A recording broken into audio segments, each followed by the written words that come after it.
No intro. We don't have one. Except it's COVideos Nights.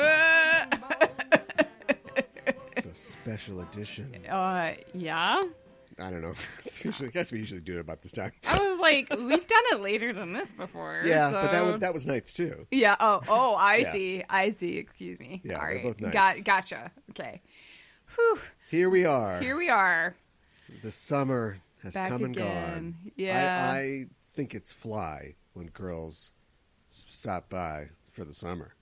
Right? Wow. I don't know. New Kids What on the is- Blocks, a lot of hits. Chinese food makes him sick? What? I don't know, man. Is this like, was he encouraged to just work out his feelings through like automatic writing or something like that? What about the Chinese food is, I have a friend who's allergic to garlic. Is it maybe he's having this garlic and Sure, why and not? it's messing with him and he needs to stay away from garlic. Otherwise, I can't imagine why I love Chinese food. Yeah. Makes him sick. You know what it reminds me of? Do you know what I'm talking about? No, I don't know what you're talking about. That song. New Kids on the Block? Yeah. I was never really into New Kids on the Block. No, it's not New Kids on the Block. They're quoting New Kids. They're talking about New Kids on the Block. They had a bunch of hits. Chinese food makes him sick, and I think it's fly when girls drop by for the summer. I don't know what you're I talking just was about. trying to. Just first world Star Trek problems. Uh-huh. As I was reciting that, I surreptitiously hit the Google Now button on my phone. But because I spend so much time listening to my knockoff AirPod Bluetooth headphones, Yeah. in the other room, my headphones like, what? I don't hear anything. Dog's wagging his tail, just trying to pick that up. I don't remember the name of this dumb. It was a group with one hit wonder. I want to say O-Town, but they were not O-Town. They were No. Well, a lot of people who aren't listening to this are screaming at you right now. I'm sure they are. That doesn't help me. The Chinese food makes me sick. You know what it reminds me of is I'm typing in Chinese food makes me sick. Go, continue. The Last Boys when Kiefer Sutherland makes the rice look like maggots. That's what it reminds me of. Michael. Yeah. Michael. Look, Michael. Yeah. You're not looking. Yeah. Look at the maggots, Michael. Oh, we got him. That took a while. LFO. Oh. No, LFO. I know you. Yeah, I know LFO. You know and you forgot, mostly because super forgettable. LFO must have been the last 10 seconds that you could. Somebody else has. There's some kind of YouTube thing where somebody's like, Chinese food makes me sick, and I guess they're throwing up. Okay, so it's a real affliction.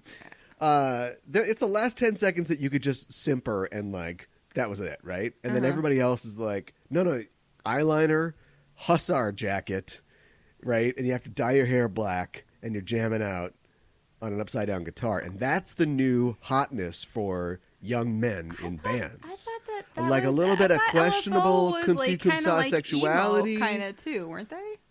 LFO? I thought they were. Insofar as they had like a kind of like tribal tattoo looking logo, that's about it. Yeah. There might have been a period where Nick Lachey put on a dog collar or something for like the last release of 98 Degrees track, but You're cracking yourself up right now. somebody has to. Wow. You've been yawning all night. Thanks for outing me for that. Well, I just want appreciate people that. to know that I don't have a gun pointed at you or something. Pre-yawn, in case you know or want to know if Mika is yawning, she's yawning.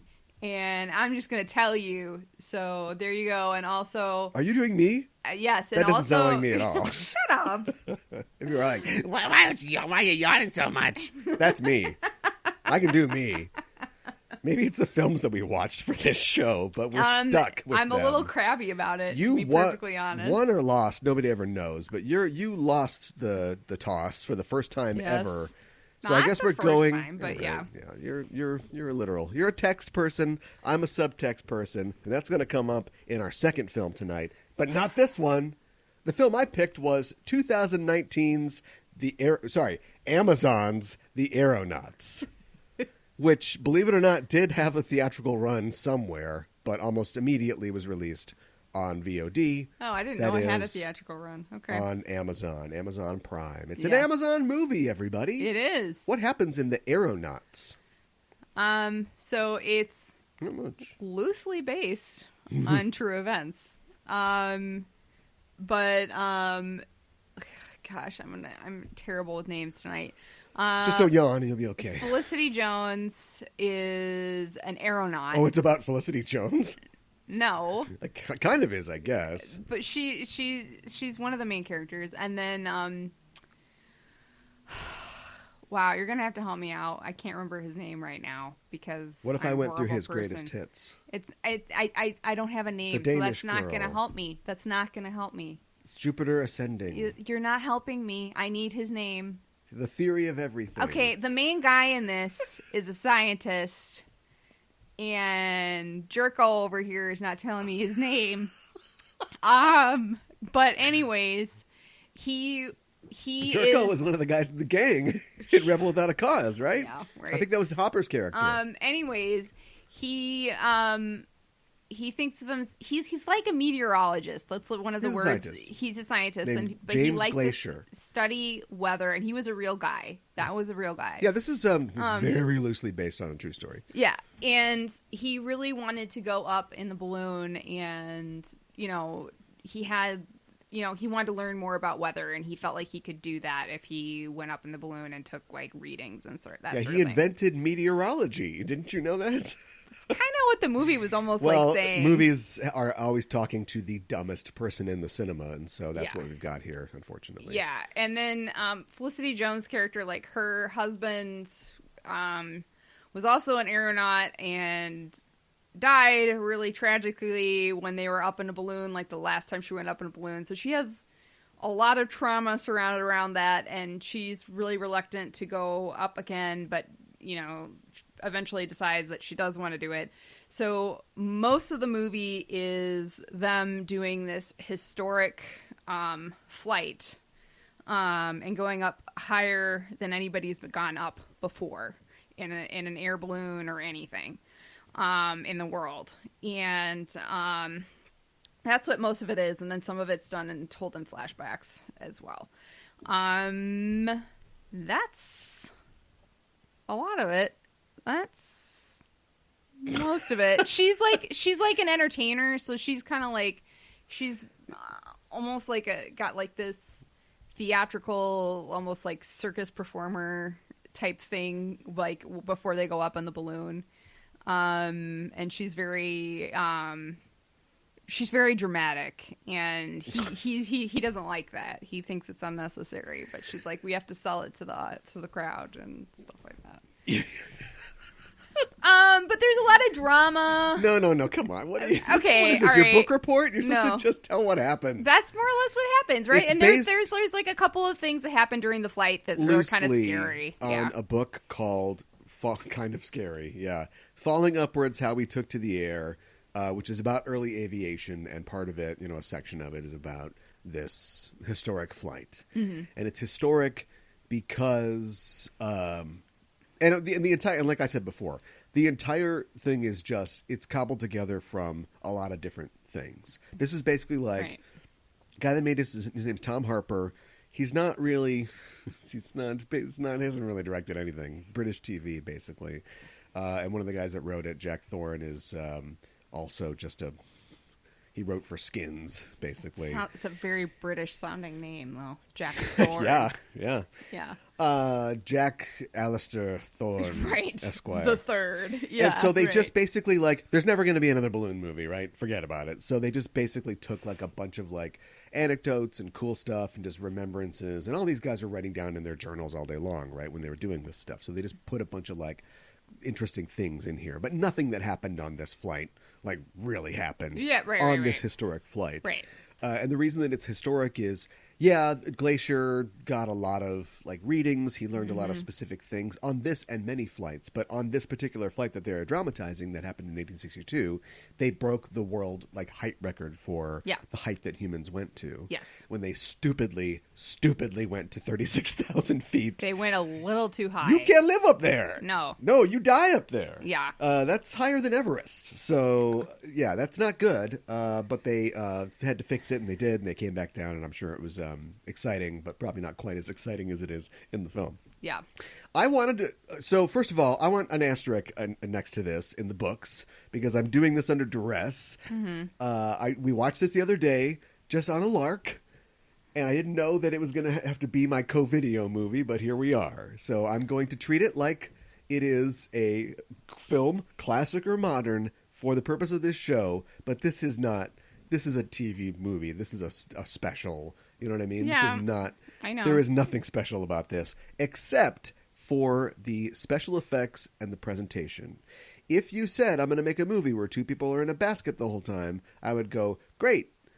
You know, spend $3 million on it, and we'll just do a character thing. You know, it's like a play in a balloon. Right. But of course, you're dumb. You're the audience, and you can't handle that. And so we have to have completely worthless flashbacks that I agree. that aren't even flashing back. Like the flashiest back that we get is, don't we see her as a little girl or something like that? No, I don't think so. Their flashbacks go literally 6 months before the... It's all stuff that could have been covered in dialogue. Yeah, and we get a little bit of her flashback of like when her husband died. Right, and which was 18 months ago. Or Right. So like all of that's unnecessary, and it just... The people who populate those flashbacks aren't really good actors, and so it's just sort of like... It's just so TV movie, you know? It is. But to contrast that, the technical achievement of putting these two idiots in this balloon and making it look weird and spacious and just like gorgeous looking and vertiginous, you know, when they look over this... Vertiginous mean? Vertigo inducing. Oh, you know, when they're looking over the side of the balloon. And then even, I know there's not so much you can do. It's not like... we're trapped in a plane movie where, oh no, the ailerons are out or something like that, or oh, we ran out of coffee. Like, there's only so many things you can do in a thing that has like two moving parts. Yeah. But I felt like stop the moving parts. Once they got into danger, like, it was thrilling. I was on the edge of my seat. Yeah. I want these two dildos to survive. Well, and like you said, like he, so I don't know what you call all the parts of the balloon, but like the little valve thing at the top. Yeah, it's a valve. Okay. This is not a hot air balloon. This is a gas balloon. Right. Now, I don't know what kind of gas they put in there. Didn't they say helium? It's probably helium. I think they said helium. I don't know where they got that much helium. I don't either. Party City's like single tier. But that's it's not hot air, it's gas. And so, I mean, I think that they would probably have less of a problem with the freezing valves with hot air, but that was the problem, is that when they got to too high, you know, over 30,000 feet, they both, you're supposed to, I guess, look at this, but they dicked around too much, and there's a little valve at the top that just like you poke a hole basically in the balloon and it lets gas out. This isn't going to be a thing where we can like change altitude. You go up until you go, well, we're not going up anymore. And then you go down. Then you have to go down. Yeah. And so that's what they did. And there's a sequence where Eddie Redmayne's like, he's kind of the thrust of the film, because we're following Felicity Jones's grief, you know, and her reluctance to return to the sky over her husband, but that doesn't track very well at all. Nobody ever really cares. Do you know what I mean? Yeah. Because you think like she could be seduced back into like, oh, I didn't just do this because I was my husband's sidekick. I do this because it's amazing and I'm really good at it. Yeah. And I don't feel like if they were trying to do that, that never lands in the film. But when we get to the climax of the film, Eddie Redmayne is basically out of it because he's just a dumb dildo scientist who's, you know, didn't know that his pigeons were going to freeze when he got up to that height. He sends his recordings, his measurements back on pigeon in case they die, which they should have 12 times in this movie. And then it just becomes Felicity Jones's movie and it's like, we did it. I think we did it. I think we found Felicity Jones's niche. I think she's Aeronaut films. Well, I wasn't impressed in Rogue One, but yeah, Aeronaut films. I want a whole series. Like she's a good action star. She wasn't bad. She grunts and she's, and they're both like frozen. It's sub-zero temperature and her hands are all ravaged from frostbite and she's has to like whack things and hit things. And she climbs up the side. She ends up standing on top of the balloon at one point, and it's like, I've never respected this woman ever until this moment. Well, wasn't like Star Wars kind of actiony? That's what I'm saying. Yeah, but Star Wars had so many other problems that it's just, and plus it's not really about her, is it? No. It's about that 20-minute long scene at the end where we tell the prequel to A New Hope, and who cares? Anyway, let me talk. I never liked either of these two people. I don't like them. Mm-hmm. Eddie Redmayne, I think we've all been through a thing with Eddie Redmayne. I think that I haven't seen Theory of Everything, the last movie these two were in together, and I'm sure he did a good job as that, and I'm sure she didn't do a good job, but I don't know, other than the fact that they're both really hot, like, why are they actors? Do you know what I mean? Yeah, like, I feel like I want to like him, but his choices are so strange, and she's just like, the lead in all of the high school plays that you were in. Yeah. Do you know what I mean? Yeah. She's just got a concerned face, and that's about it. And they both have impressive teeth. Now, I want your takes on Eddie Redmayne and Felicity Jones. Go. My takes? That's what's on the table. I've thrown the gauntlet down. Like impressions? These two should just leave Hollywood. Uh-huh. Respond. Because I don't know what you're going to say otherwise. I don't think you're going to say anything. I think you flamed out already. Speaking of balloons. Hey, should I make fun of your yawning? No. That had you going for a while. I don't think that's fair to say I flamed out already when you've been talking this entire time. So yeah, I'm setting the table. Table's set. Let's eat. I'm not necessarily particularly excited about these two either. I think that Eddie Redmayne might be a little bit more talented than Felicity Jones. I just don't think she's... But isn't he always going like this? Listen, unless he's going, I create life and I destroy it, or whatever. But he's always going, we've got to do this. Don't you understand? We've got to tell people whether or not to cancel their golf games. He's gesticulating. Gentlemen. Yeah. And then she's just like, oh no. Oh no. Yeah, I don't know. You never want to say anything bad about anybody. I'm so glad we have me on this show. Nothing bad would ever get said. I don't think that's fair. Or you're saving it for your movie. I don't know what to say other than I don't really like them. And you know what I mean? I don't think she's a very good actress. I think he's okay. But I'm saying she's found her neat. I would watch her climb balloons forever. Yeah, that sequence was great. And then there's a part where she fixes the thing and they go down, but then she passes out. And like once again, I don't think any of this happened. Oh, I should mention that she's not real. She's based on right. Her name is fake because it's Amelia Earhart, and then I think the director had an uncle named whatever her last name is. But she is based on two different female aeronauts who had similar acts. They were, performers, not really scientists. They threw their dog out of the basket with a parachute on. That poor dog. Yeah. But how absolutely terrifying. So this never happened. But she passes out. They start to go down, and then because the balloon is shrinking, or maybe they hit some wind, she falls off of the balloon. Uh-huh. But we never saw this, although it's smart. And the whole movie, you're like, why aren't they tethered to anything? They're constantly getting up on the ring or on the basket, and they're not tied to anything. It's like, that's fine. You're at 20,000 feet, bitch. Mm-hmm. But apparently she had tied something around herself or whatever. When she was climbing up the balloon, great. She caught a rope and tied herself. First time they put their seatbelts on. Good thing that she did, because she fell. Yeah. And so she passes out and wakes up, and she's hanging upside down. Yes. From the edge of the balloon. Who knows how high up. Yeah, and then she has to do the thing where I don't know if this would even work, but she has to, swing. Yes. And grab the basket. And, yes. Use her own weight against the... Yeah. I don't know. I thought it was great. I thought it was great, too. And the entire time that she's doing that, Eddie Redmayne's just freaking passed out. It's just... Yeah. And it's kind of amazing that he... I know it's a movie, but it's kind of amazing that he somehow survived, because he was out. Oh, they would, yeah. When in the Star Wars medal scene or whatever happens at the end of the film, like when they get back, they would both be no ears. Right, like severely frostbitten. They'd be wearing gloves, which they should have been doing the entire time because this is set in the Victorian era. But yeah, they'd be wearing gloves to hide all the fingers that they lost. And yeah, I mean, I'm sure that would be really bad. But yeah, I don't know. We got a long way to go. I wish that you had said more because we're about 10 minutes short here. Well, but I would say if we're going to wrap it up, that like I said, it's almost like watching. It's like watching like an A&E special about James Glacier, right? Mm-hmm. Except the budget is $40 million instead of nothing, and the leads are hotter. But if a guy just came in, because I think there is like a dumb VO to start it. Doesn't she talk at the beginning? But not much. Gosh, I don't remember. Anyway, it doesn't matter. And so if somebody just came in and went, people didn't know how to use weather balloons back then or whatever, and so they did this. And if somebody just kept breaking in and there was like commercials, Skittles or whatever, like you would totally accept like, wow, A&E really blew out the budget for this one.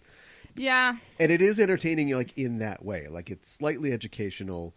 Like I said, the action parts are pretty actiony and pretty good, and but it's not cinema.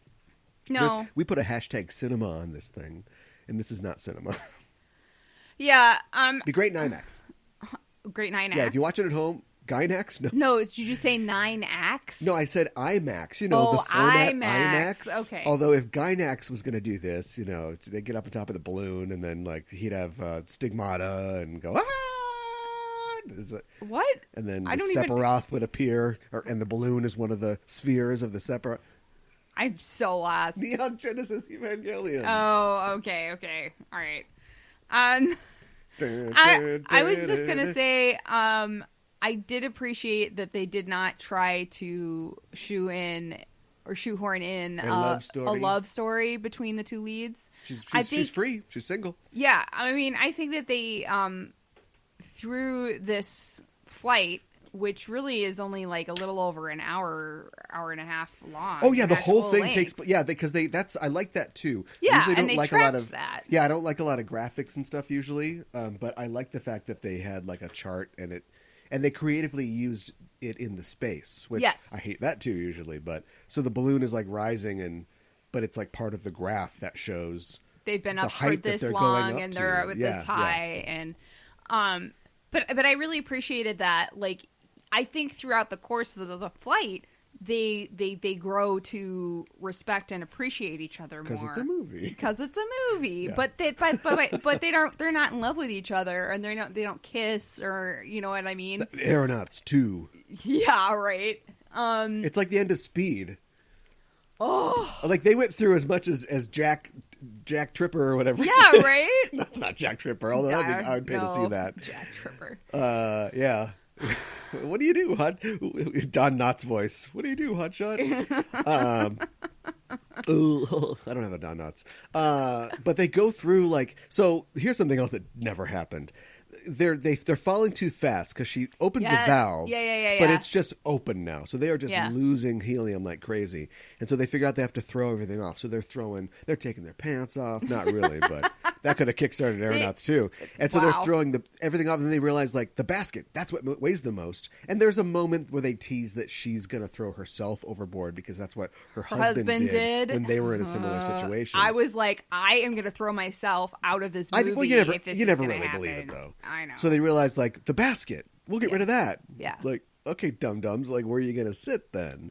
So they do that, and they end up sitting on the ring that, holds all the tethers, cords together or whatever, which, would that work? I don't know if it would. Without the weight of the basket, wouldn't the balloon, like, flip upside down? For a movie that claims to science a lot, it doesn't science that much. And so they do that, and they're sitting on the ring, no safety ropes. Yep. I guess they had to lose that weight. And they basically... I watched a YouTube video about a guy who went on a Swiss holiday, and he decided to go hang gliding in the Alps. But it was an assisted... He wasn't a hang glider. It was an assisted glide, right? Yeah. And as soon as they take off, he realizes that the guy didn't hook him to the thing. So he's hanging from one hand for this entire flight. And, except for that huge screw-up...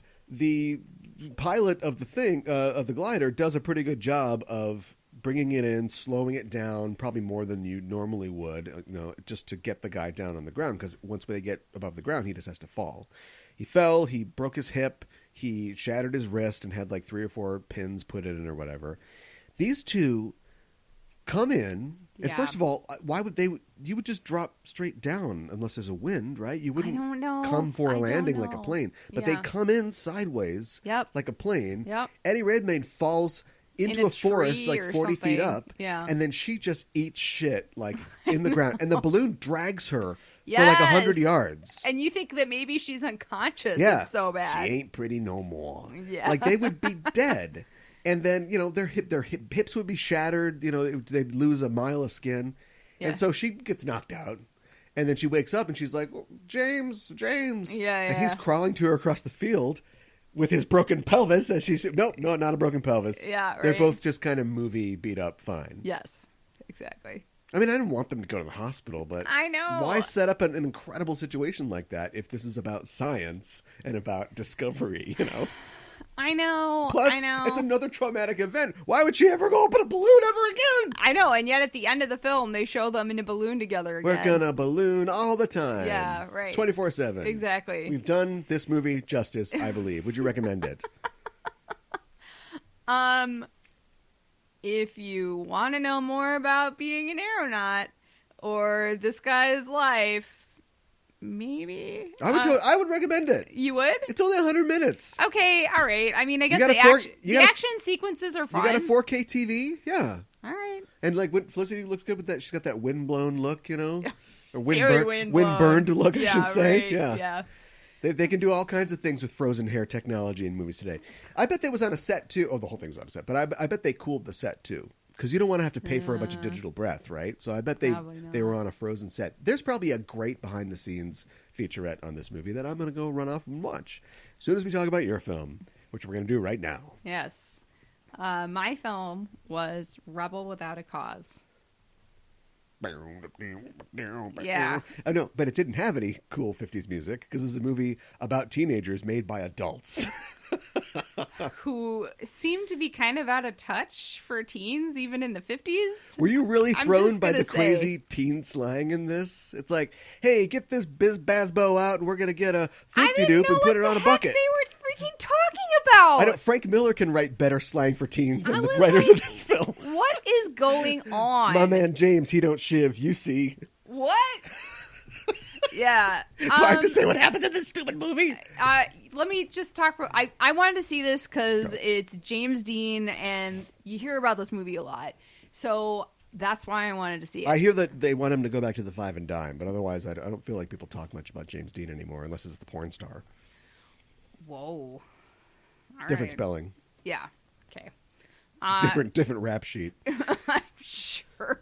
That's for the porn fans in the audience. Check this out. It is a movie. It's probably set in 1955 when it came out, and it's about this kid, Jim. Nice, creative. Jim Stark. Creative. His dad calls him Jimbo. Yeah. And nobody calls him Jimmy. And so him and his family who... It's hard to tell. All the houses are gray and have gray wallpaper, but I feel like his family's upwardly mobile, somewhat wealthy. And they've just moved into town because Jimmy got in trouble in the last town. He's been in trouble in a lot of the places that he's in. He's 16, let's say. He's in high school. Mm-hmm. And so he's going to start his first day of school. The opening of the film is he's at the juvenile police detention center or whatever because he was picked up for drunk and disorderly. Yeah. And there are 2 other characters there that we'll also follow. There is Judy, played by Natalie Wood, who we'll talk about Judy later. And then there is, I don't remember his real name, but they call him Plato. Yes. And he is a disturbed teen who seems like he's probably 14, maybe younger than the other 2. Yeah. And he was picked up for shooting a litter of puppies with a gun. Seriously. Yeah. Well, they just say puppies, so we don't know how maybe many. It was 2. But maybe it was 2 puppies. It's still bad. Let's do the lowest amount of puppies still possible. Bad. The runt who's going to die anyway, and then one that barked too much. Oh, that's horrific. And our leads are played by James Dean, Natalie Wood, and Sal Mineo. You have to have died tragically in order to be in this movie. All three of them met their untimely ends in one way or another. Seriously? Yes, All James three Dean, of them? car crash. This movie was released posthumously. He died Yes. before the movie came out. Yeah. Natalie Wood fell off a boat, I guess. Ask Christopher Walken. I don't know. And How old Salmoneo, was she? early 40s, I think. Okay. 'Cause this was in the early 70s, right? And then and Salmoneo was stabbed to death at 37 in an unsolved crime. That is freaking horrible. Yeah. Wow. So anyway, Wow. and they're all going to go to school. And gosh darn if they don't get through a day and a half of school before the movie's over. Because Jimmy runs afoul of the local punks who are out for kicks. And the boyfriend of Judy is Buzz. He's the leader of the gang. Yeah. The leader of the pack. Vroom, vroom. Smash explosion. Yeah, right. Buzz, it happens less than halfway through the film, so I it's know. not a spoiler. Yeah. Is killed in a game of chicken, and they're all disaffected. And come on, man, you gotta reach, you gotta vibe on me, you gotta put that bucket on your tuchus. I don't know. What? Why do people like this movie? We talk about films I don't that are classic know, and I was racking my brain and while modern. we were watching this. and we rarely run into a film that has aged as poorly as Rebel Without a Cause. It is just I mean okay. So the badly written teen dialogue. That's one. We've got to show that this young kid is not completely totally he's dealing with a lot of stuff, right? He's all messed up, man. He's kind of He's messed up in not the head. totally sane. And also, his mom owns a gun. So that kid. So we have to. Yeah, I thought know. we were talking about James Dean, Yeah, I know. the star of the piece. So we have him shoot puppies at the beginning, and then like Judy's got this weird thing with her dad. Yeah, she's got a real really weird. She's got a real Electra complex going on. It's bizarre. She hates her mom. She wants to bone her dad. Yeah, it's weird. She's like, Dad, you didn't give me a kiss.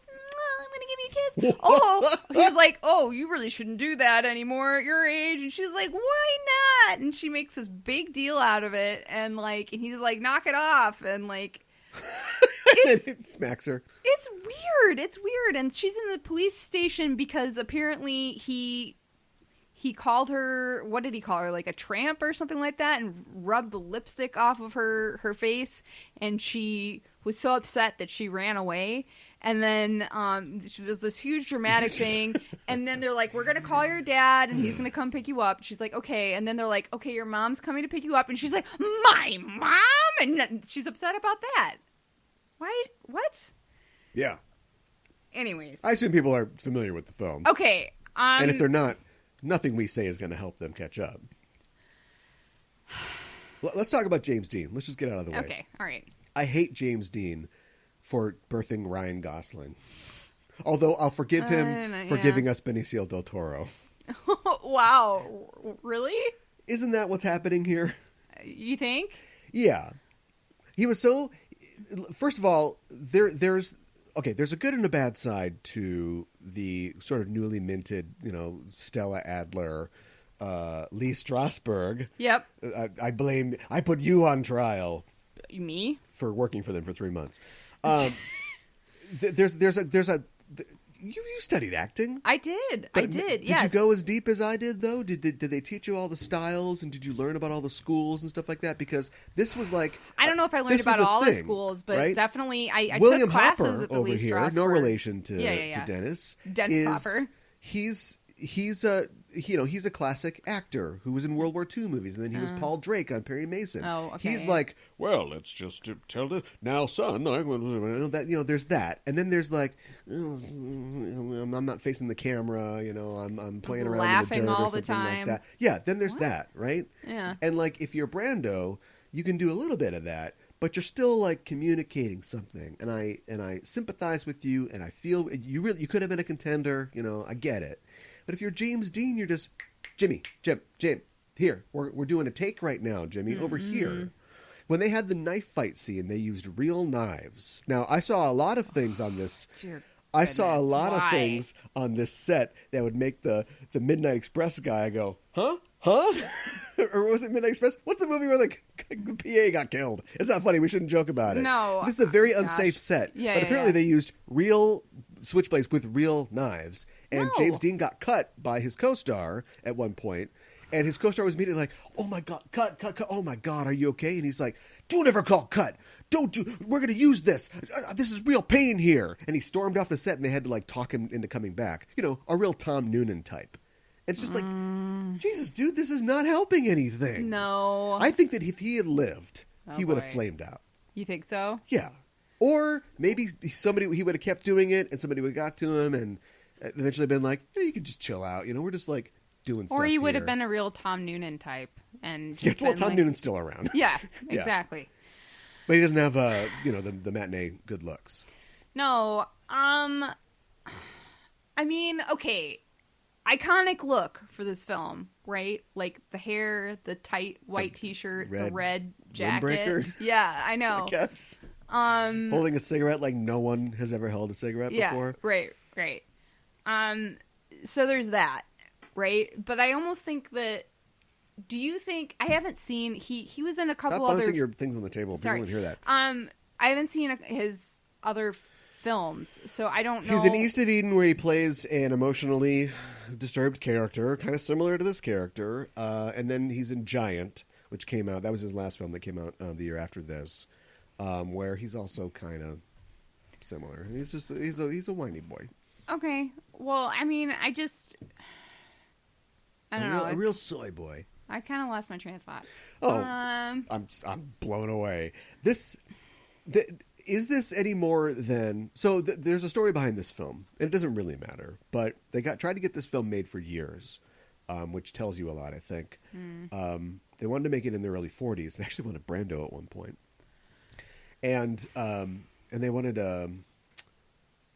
what's his name, Tad Hunter or whatever. You know, so they were always going for like a teen idol type thing. Yeah. You know, for me, this is just there were a lot of films at this time, both before and after, that were like getting kicks. You know, these kids, they're hanging around the soda pop shop, you know, and they're smoking cigarettes and like, well, what's it all about? And most of those were like cautionary tales. You know, remember how like Touch of Evil devolves into like a biker gang film for a while, and you're like, this is about biker gangs and heroin? What? Yeah, right. That's what this reminds me of, but it's trying to have like an emotional and like psychological sort of bent to it. It's trying to get into the heads of these kids, but the old ass guys that wrote this could never get into the heads of these kids, because it does condemn all the kind of breaking out that we're trying to do. We see that like Thurston Howell, his dad, you know, and the mom are definitely distant, and they're giving him confusing messages, and they're fighting with each other. They're not parenting him right, and so that's part of it. Yeah. But everything these kids do does look kind of dumb, and I guess maybe it could be viewed through the lens of like when they're just playing around and having fun. It's like they just want to be free, and they're kids, and why can't kids be free? But there's also like, you let the kids be free, and they're going to shoot each other at the Griffith Observatory. It's but also it's like really deep, man, isn't it? It's the American beauty of teen 50s films. Wow. That's what I think. Whoa, oh, I'm sorry. Is the show over? No. Because you know how American Beauty's like, this bag, it's so beautiful. Yeah, I know. Yeah, I know what that's you're real talking deep. about. That's I about know. as deep as a kiddie pool I know. in the summer. I mean, It's a teen kicks film. it's so weird, like, right? Like, they're like, whoa, what are we going to do? And he's like, I'm going to tell the cops. I'm going to go to the police station. They're not going to listen to me, so I'm going to leave. And it's like... a boy dies What? in a car accident, a I horrific know. car accident, and everybody goes home and just takes a nap and drinks milk. Seriously. And then, like, he runs into Judy, and they're like, well, we can't stay here because our parents are awful, so let's run away to the abandoned mansion. You know, because that'll solve all The of our requisite problems. abandoned mansion, yes. Yeah. So they play... This film is the origin of You're Tearing Me Apart. What's that? You're tearing me apart, Lisa! Okay, I know that's from something. I just The don't know Room. what Oh, The Room. Is that what Tommy Wiseau was doing? I don't know. Because James Dean's having fun, you know, he's ripped and he's having fun in the police station, Yeah. and then his parents start fighting, and he's like, "You're tearing me apart!"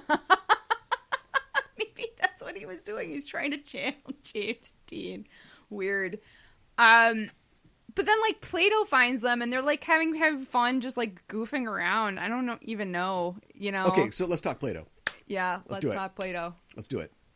So, here's how you're a textual person, and I'm a subtextual person. Because as we were watching the film, I was like, oh, this is really interesting from, from a modern read that Plato is in love with Jim. That's really great. And you're like, no, he's his dad. He wants him to be his dad. I'm like, that's what the film is saying. That's what it's telling you. But what they couldn't do in the 50s or didn't know that they were doing is that Plato he's gay and he likes Jim. Yeah. And if you Google that, you will find a million articles. No, from The Advocate or whatever. I get what you're saying. Who say the same thing. I just but thought... you're just like, wait, he wants to have sex with his dad? I'm like, no. Don't take it out of context. Hey, man, don't rain on my motorcycle. I just thought that, like... parade. He's like, oh, I wish you were my dad. And it just is, that's weird if, like, but then she's got a weird thing with her dad, too, so I don't know. Whatever. No, it's not about... it's not about dads at all. It is what we say it is, right? Yeah. It is what we say it is. So maybe they really honestly meant that he really did, want Jim to replace his dad or whatever.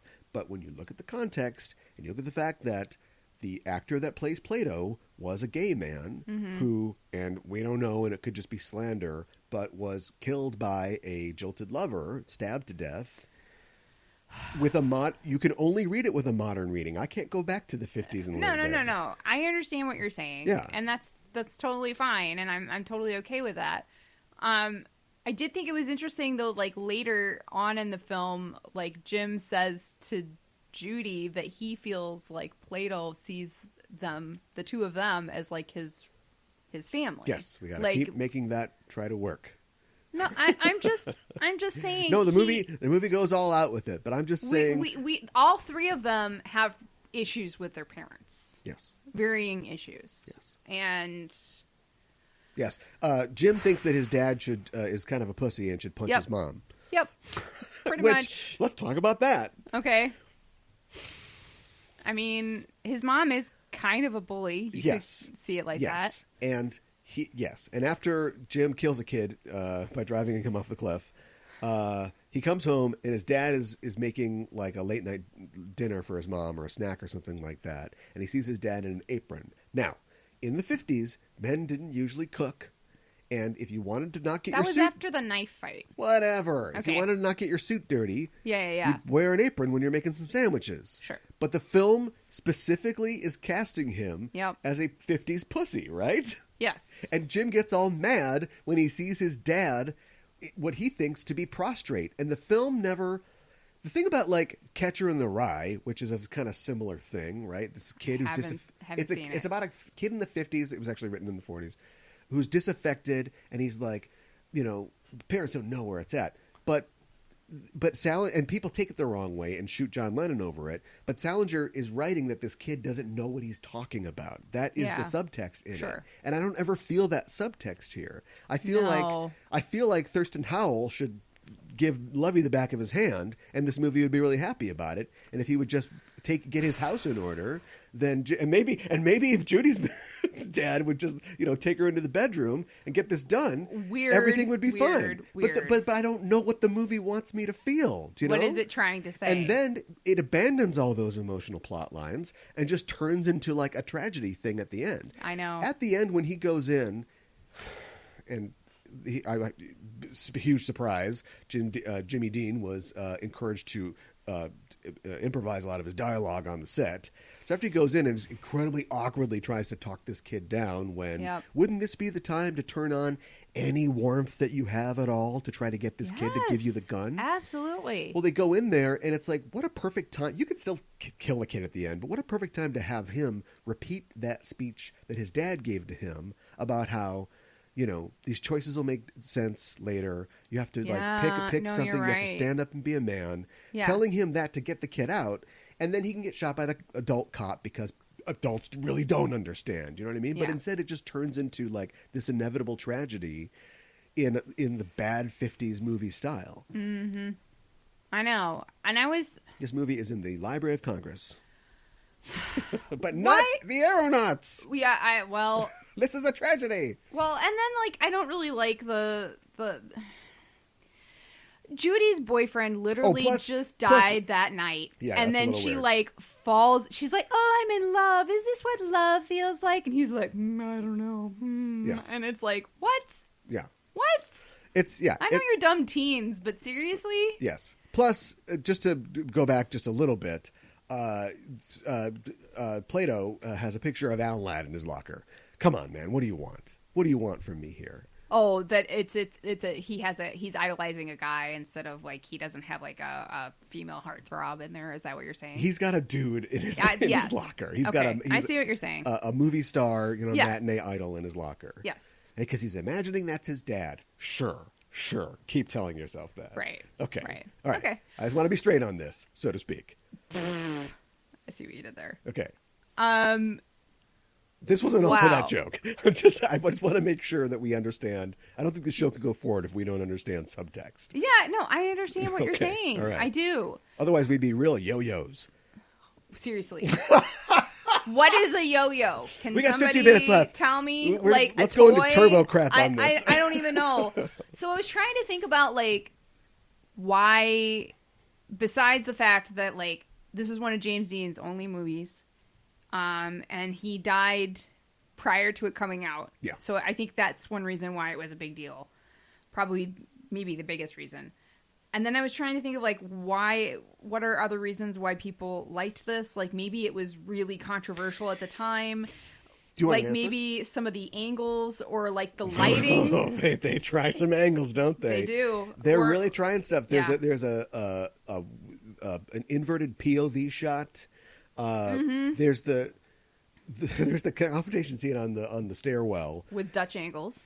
With one Dutch angle. Yeah, that they keep going back to. That even with the Dutch angle is terribly staged. Characters keep sitting on a bench in the foreground that we can't see, so it looks like they're. And I'm like, are they supposed to be prostrate, or is he supposed to be above them somehow? But no, because then he just sits on the stairs and his mom sits above him, and it doesn't. If they're trying to communicate something with the staging, they're not succeeding. Mm-hmm. Look, American Beauty was big too, and we all look back at American Beauty now and go, right? Yeah. But it was the themes, because it was attacking the idea of American suburbia, which we are very comfortable doing now. But it had been done before 1999, but it was still somewhat new. Yeah. It was dealing with homophobia, exactly, yep. And also variant or variable sexuality, and and it was just. Plus, it had a lot of the rose shot. And it had some different kind of staging, and things that they were doing as well. Yeah, and so they were trying stuff. Very messy divorce. Sam Mendes was trying to make a $50 million art film, and people responded to that. But people look back now and they go, we've done better since then. Yeah. But I think that the legend of James Dean and audiences at the time were probably surprised and somewhat shocked by the film, but also intrigued. Mm-hmm. And it led to a lot of great stuff, but I don't think this is all that great. Well, and then so Plato has his parents are more or less absent, right, from the film.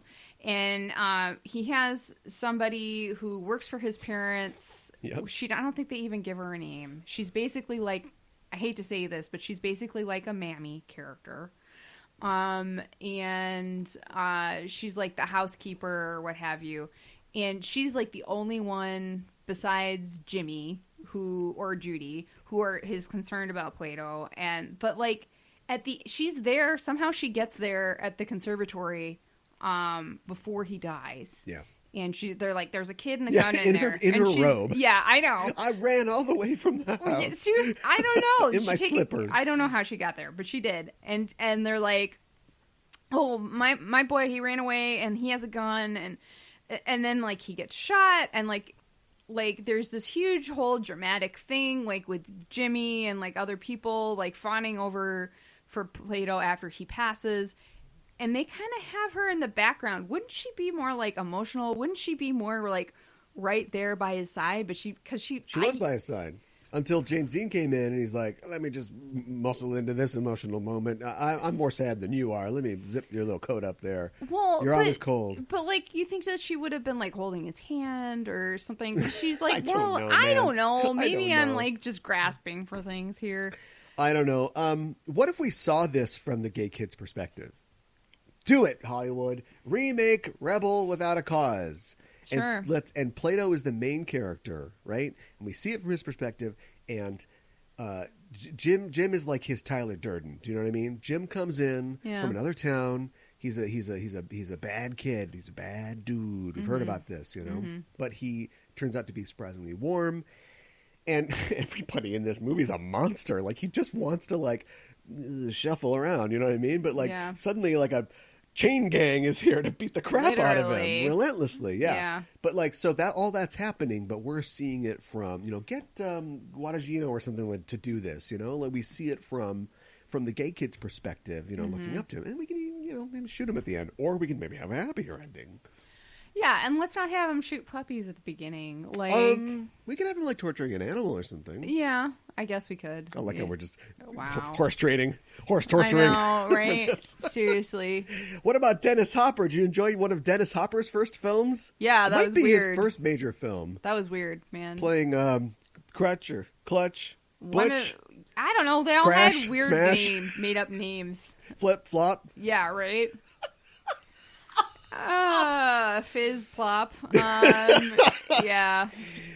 Yeah. Give it up, do it up, I gotta shop. tell you. Yeah. This isn't the life that... I mean, he's not, you know, he wasn't unattractive when he was older, but he wanted to go a different way, you know, and he certainly lived hard. Yeah. But good-looking dude. He was a good I feel like you could swap him out with James Dean and you Probably wouldn't be missing do just too much. fine. Yeah. Yeah. Those blue eyes. Yeah. I'm trying to think. I thought that the scene so I guess like why we started the police station is like we got to know that these three kids that we're following, the three main characters, they're a little bit of trouble, right? They're in trouble. And then also it's kind of how they introduced to each other too, right? Like cuz she Judy leaves her compact there. And then Jimmy finds it and like gives it to her later, and like she's like fawning over it after she gives it back. He gives it back to her, which is weird. Oh, it'd be a shame if my boyfriend drove off a cliff. Yeah, and I could trade up. Seriously, now I'm in love. Now I know what it is like to be in love. I wasn't in love before, but now I'm in love. Don't you miss Buzz? Who? With an alive boy. Yeah, right. Yeah, exactly. Yeah.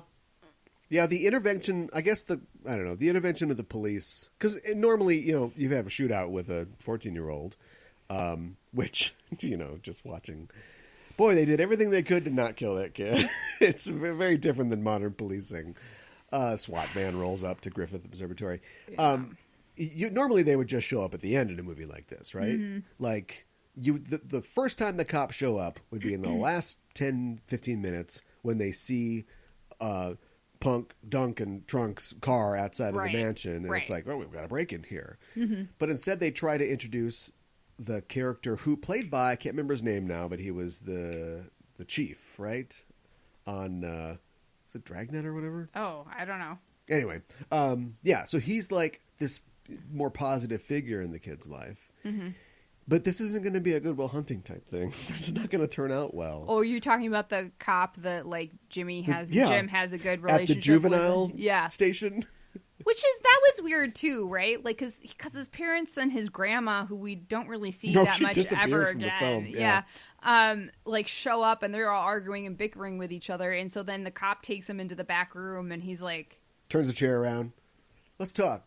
Yeah, and then he like takes the gun out of his holster and like puts it in the drawer for some reason. Well, we have this awkward staging where, you know, Jim throws a punch at him, but he you know knocks him down or whatever, and he's like, "Oh, if you connected, you'd be going to Juby Hall because that's what you want, isn't it? Level with me. Listen up, fat.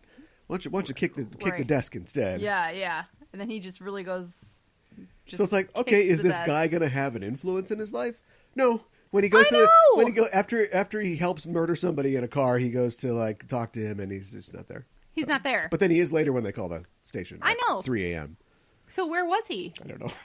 And why wasn't he there? I don't know. The point is, cops can't raise your kids. You have to do it. Take that apron off. Yeah, right. Be a man. Thurston Howell the third. And, like, stand up for yourself and... Smack Levy to the ground. Yeah, wow. Let's make this happen. I just am trying to understand, like you said, why do people like this movie? Because it's a send-up of James Dean? Because it's a send-up of James Dean? Well, no, because it's like... Wouldn't that be great if all the gang members are like, oh, yeah, I don't know. They're all like, instead of calling him just, like, chicken, which now we know where Back to the Future got it from. Yeah. Yeah. So they're just making fun of it. They're like, hey, it's Slouch. Look, everybody. Oh, Slouch. You stop that right now. I'm not Slouch. You're tearing me apart. I know. All the emotions, all the things in here, even like some of the events or analogs to them, are all in later, sometimes better movies. Yes. So I think that there is a skeleton here of a film that people responded to. And I think it worked fine for 1955. But as I said at the beginning of the segment, I think it's aged incredibly poorly. Yeah. The sexual politics are all whacked out. Very whacked out. Yeah. You know, I mean, we could, like I said, we could make subtext into text if we made this today. That would be better too. Mm-hmm. But I think that it's, trying to do something. If you go watch, I don't know, Billy Jack or something like that, it's just going to, actually the first Billy Jack movie was The Losers, right? Or is that comic book movie? I can't remember. Anyway, it would just be a biker gang film. The bikers are all bad. They try to, but the biker, honey, the biker girl, kind of likes that guy who doesn't wear any shoes and the Indian hat. We're going to do Billy Jack on the show someday. Okay. And he's trying to teach her like a better way of life. You know what I mean? It's a psychological drama that doesn't know how to pull the trigger, or maybe just can't due to Hays Code or something like that. It can't go all the way. Yeah. Maybe there is like a little bit of the Hays Code here, because at one point we see like... Well, they're going to bone, right? Like when Little Plato goes to sleep, they're like, let's go explore the mansion. And it's like, well, okay, they're going to go do it, right? Well, that's what it seemed like. If these kids drank and did it more, we wouldn't be in this mess. I know. Well, there's the message to kids. Yeah. We see like the interior of Judy's house at one point, and we see her parents' bedroom, and her parents had like 2 like twin or full-size beds, but they were like less than a foot away from each other. Like, they weren't even that far away from each other. Yeah, it's standard. All right. But like, how long was she in the house when like the phone rang and like it was Jim and her dad like answered the phone, like they were all still awake? So I wonder like how... Well, I don't know. The timeline it's hard to track. It is. It was all, most of the events of this film because is when Jim in the comes one home night. and Thurston is asleep in front of the TV, it's a test pattern. I don't know how late TV went in the 50s, but probably they play the national anthem and everything, and then the thing shuts down, right? Yeah. So if that's like already, let's say, midnight, yeah, a lot of stuff happens after midnight. Yes. That's when they let it all hang out. Yeah, and then they were like, so I guess after Jim comes home and he talks to his parents about like, he's like, oh, you know where the bluff is? And his dad's like, oh yeah, there was an accident there. So it was already on the news. So that was already on the news too. So they must not have come news at straight 11. home right after it, right? I don't know. It's whatever. That is my smallest of gripes with this film. Would you recommend it? I mean, people have already seen this, right? I don't know that I would recommend it, honestly. I mean, if you want to get, like, I guess a good... Is it a must-see film? I don't know. Before I'd seen it, I probably would have said yes. Don't be a yo-yo. But check out I would Rebel say Without a skip Cause. It. I would Whoa, skip it. Big skip it. Yep. Direct your letters to her at Just Enough Trope on Twitter. That's it. We gotta go. We're out of time. Good night. Time you boys.